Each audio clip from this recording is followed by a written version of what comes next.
सर्वांचा वेळ मला त्याच्यामध्ये घ्यायचा नाही. आपण सगळ्यांचे मार्गदर्शन ऐकण्यासाठी उत्सुक आहात. मी पण एकदम एवढ्या पॉवर पॅक्ड कार्यक्रमामध्ये, सॉरी पॉवर नाही, पॉवर पॅक्ड कार्यक्रमामध्ये मलाही वेगळं वाटतंय. कारण माझ्या जीवनात मला कधीही बारामतीच्या या मंचावर कार्यक्रम घेईल असं कधी वाटलं नव्हतं. पण ते धन्यवाद मोदीजींचे आणि आमच्या मुख्यमंत्र्यांचे की त्यांनी मला हे जे खातं दिलंय, त्या खात्याच्या निमित्ताने आदरणीय अजितदादांच्या मनामध्ये खूप संकल्पना होत्या आणि त्याच्यासाठी ते म्हणे तुम्ही इथे जरूर या, आणि खूप वेळ आम्हाला बघता आलं सगळं. मला आठवतं 2015 मध्ये आदरणीय विलासराव देशमुख यांच्या स्मारकाचं लोकार्पण करायचं होतं. तेव्हा त्या कार्यक्रमामध्ये मी पालकमंत्री होते लातूरची, आणि आदरणीय शरद पवार साहेबांच्या हस्ते ते लोकार्पण होतं. आणि मी इतकी लहान, म्हणजे मुंडे साहेबांच्याही त्यांच्यामध्ये वयात अंतर, त्याहून मी आता सुप्रियाताईंनी आता चर्चा करतो वयाची, दिसत नसली तरी मी अनुभवानी आणि सगळ्या गोष्टींनी लहान, आणि त्यांच्या समोर भाषण करायचं होतं. माझे पाय लटलट कापत होते, पण मी आपलं भर धीराने भाषण केलं. आणि ते माझा पहिला अनुभव. त्याच्यानंतर ऊसतोड कामगारांचे अनेक विषय, 3 वेळा आम्ही ते संप मिटवण्यामध्ये पवार साहेबांचा फार मोठा आम्हाला आशीर्वाद मिळाले. आणि साखर संघामध्ये सुद्धा मी डायरेक्टर होते, चेअरमन होते वैद्यनाथ कारखान्याचे. ते पहिल्यांदा मी डायरेक्टर म्हणून गेले अनेक विषयांमध्ये. नंतर अनेक मंचावर एकत्र येण्याचा योग आला. आदरणीय अजितदादांबरोबरही कधी योग नाही आला, पण आज अजितदादांबरोबर काम करत असताना मला माझ्या जीवनात मधली सकाळ कधीच एवढी योग्य कामासाठी गेली नाही. 3-4 कप चहा पिण्यात गेली, डोकं खराब करणाऱ्या बातम्या ऐकण्यात गेली. पण सकाळी आधी त्यांनी मला काल सांगितलं की ताई आपण 5:45ला भेटू. मग मला वहिनींचा फोन आला की आपण 6:15लाच तयार राहा आणि 7:30लाच या. मला यायला 7:31च झाले होते, पण दादा ऑलरेडी गाडीत बसलेले होते आणि मी धावत जाऊन गाडीत बसले. म्हणजे मला असं वाटलं की बारामतीमध्ये तुम्ही मला दर महिन्याला जरा बोलवत जा.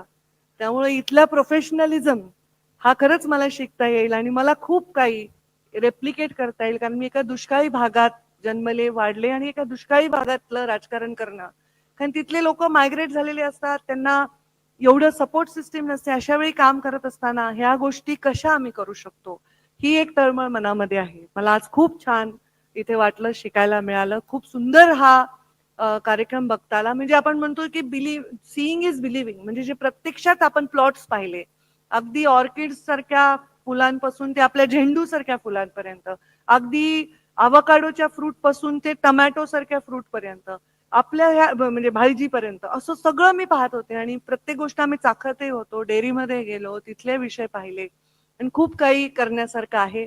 मोठा इथे एखादं पशुवैद्यकीय दवाखाना व्हावा ही अजितदादांनी इच्छा मला बोलून दाखवली.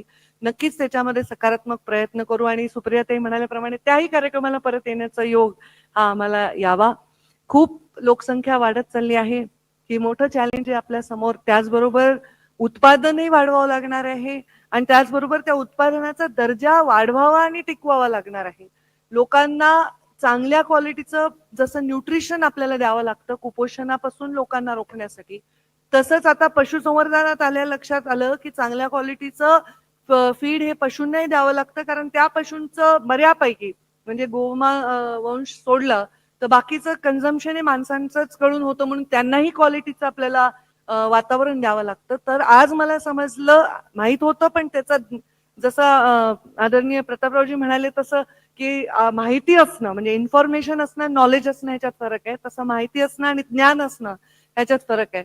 तर आज मला दिसलं की भाज्या आणि फळं याच्यामध्ये सुद्धा आर्टिफिशियल इंटेलिजन्स किती कामाला येतो. आम्ही ऊसाच्या जातींचं बघत होतो 265, 86, 032, आणि त्याच्यामध्ये जे पाणी आम्ही वापरतो त्याच्यापेक्षा 60% पाण्यामध्ये ऊसाचं उत्पादन हे दुपटीने दीडपटीने घेता येणार आहे. तुरीचं उत्पादन दुपटीने घेता येणार आहे.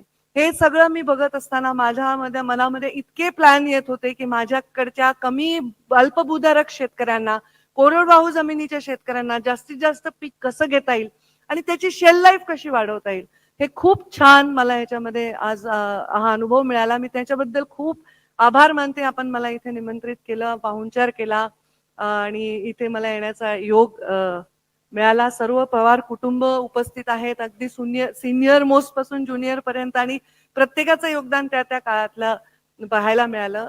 दादा, मी तुमच्या मनापासून आभार मानते की आपण मला या कार्यक्रमाला इथे येण्याची संधी दिली आणि शिकण्याची संधी दिली. माझ्या डिपार्टमेंटकडनं यासाठी काही करायची आवश्यकता आहे असं अजिबात नाही, कारण तुम्ही लोक खूप वर्ष झाले हे खूप करत आहात. पण याच्यामध्ये जे काही योगदान देता येईल ते योगदान नक्कीच देण्यासाठी आपण फक्त शब्द टाका, आम्ही पूर्ण करू असं या निमित्ताने मी आपल्याला शब्द देते आणि या कार्यक्रमाला खूप मनापासून शुभेच्छा देते. आणि ह्या गोष्टीचं रेप्लिकेशन बारामतीच फक्त बारामती असू नये, बारामती सारखं रेप्लिकेशन हे जे राज्याच्या प्रत्येक तालुक्यामध्ये व्हावं, जिल्ह्यामध्ये व्हावं, अशा प्रकारची पिढी घडवण्याचं काम सुद्धा या माध्यमातून व्हावं, हे नक्कीच आपण आपल्या काळामध्ये सगळे करू शकाल अशी अपेक्षा व्यक्त करते. मीही त्याच्यामध्ये योगदान देईन अशी इच्छा व्यक्त करते आणि माझ्या वाणीला विराम देते. धन्यवाद. जय हिंद, जय महाराष्ट्र.